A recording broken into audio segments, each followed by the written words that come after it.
Loving, caring, and peaceful English people, please subscribe, like, and share my videos on revenge, because your gesture of kindness matters a lot to me. Now let's begin this masterpiece revenge story together. What would you do if you came home after a long, exhausting day, only to find some entitled parent parked right across your driveway? And when you politely ask them to move, they hit you with the classic excuse, "It's just 5 minutes"? Well, I didn't yell. I didn't argue. Instead, I taught him a lesson he won't forget, and karma brought in backup with flashing lights. If you've ever had your driveway blocked or dealt with entitled drivers who think the rules don't apply to them, this story will be pure satisfaction. Smash that like button if you've had your own parking nightmare, subscribe for more real-life revenge stories, and let's get into this petty revenge that turned out way better than I ever expected. I live about 100 meters away from a local school. Most of the time, it's no big deal. Kids come and go, parents pick up and drop off, and the occasional chaos of rush hour fills the street. Usually, it doesn't bother me. In fact, I kind of like the buzz, hearing kids laughing as they run out of school, parents chatting by the gates.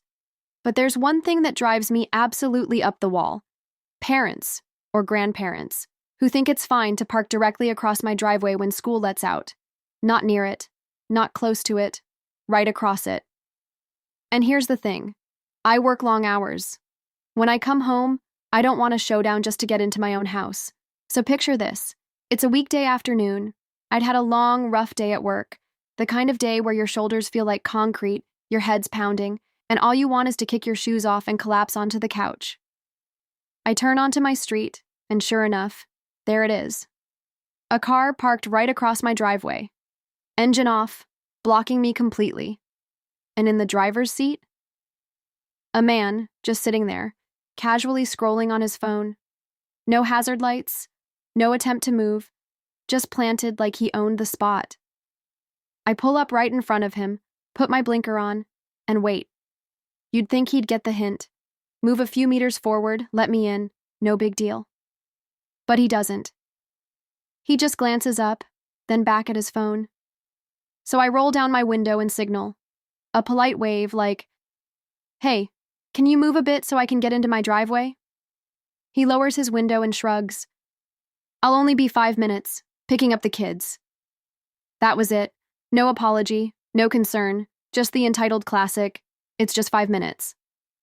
Normally, I'd sigh, circle the block, and wait it out. But not that day.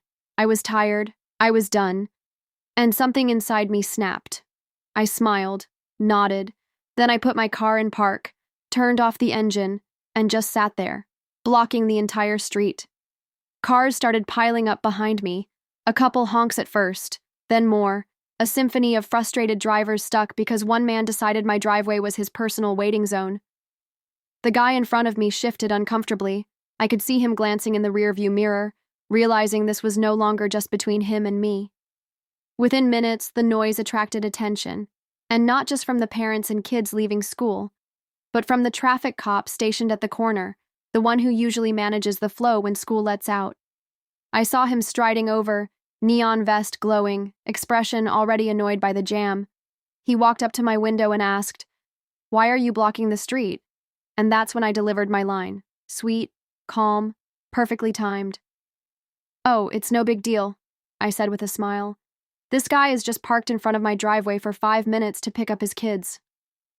The officer turned his head slowly toward the other driver. "Sir," he said firmly, "is that true?" The man stammered, "Well, yeah, but it's only a few minutes." "License and registration," the officer interrupted. The guy's face went pale. He started protesting. "Come on, I'm just waiting for my kid. It's only 5 minutes." But the officer didn't budge. He pulled out his ticket pad and started writing. I sat there in my car, trying not to grin too wide, while cars kept honking behind us. Parents walked by with raised eyebrows. Kids giggled as they saw the scene. And the man who thought he could casually block my driveway for 5 minutes? He got slapped with a fine instead. Finally, the cop waved me forward. The other driver, now fuming, pulled ahead just enough for me to swing into my driveway. As I parked, I caught one last glimpse of him in the mirror, red-faced, muttering to himself, ticket in hand. I would have been satisfied with him just moving. That's all I wanted. But instead, the universe handed me something so much sweeter: justice, delivered right to his windshield. That moment, oh, it was perfect.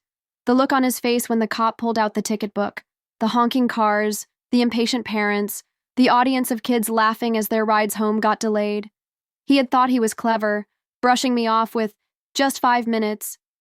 But in those 5 minutes, karma came knocking with a fine that likely cost him way more than his convenience was worth. For me, it was simple. I didn't raise my voice. I didn't argue. I didn't need to. All I did was stop, switch off my engine, and let his own arrogance do the rest. Sometimes revenge doesn't need shouting or drama. Sometimes it's just sitting still and letting the world hand out the punishment for you. Here's the thing. I never wanted a ticket for the guy. I just wanted to get into my driveway. But when people think they're above the rules, sometimes karma gives them a reality check with interest. Blocking my driveway for just 5 minutes turned into an expensive lesson. And honestly, I couldn't have written it better myself. So what do you think? Was blocking the street a little too much? Or was it the perfect way to turn his excuse against him?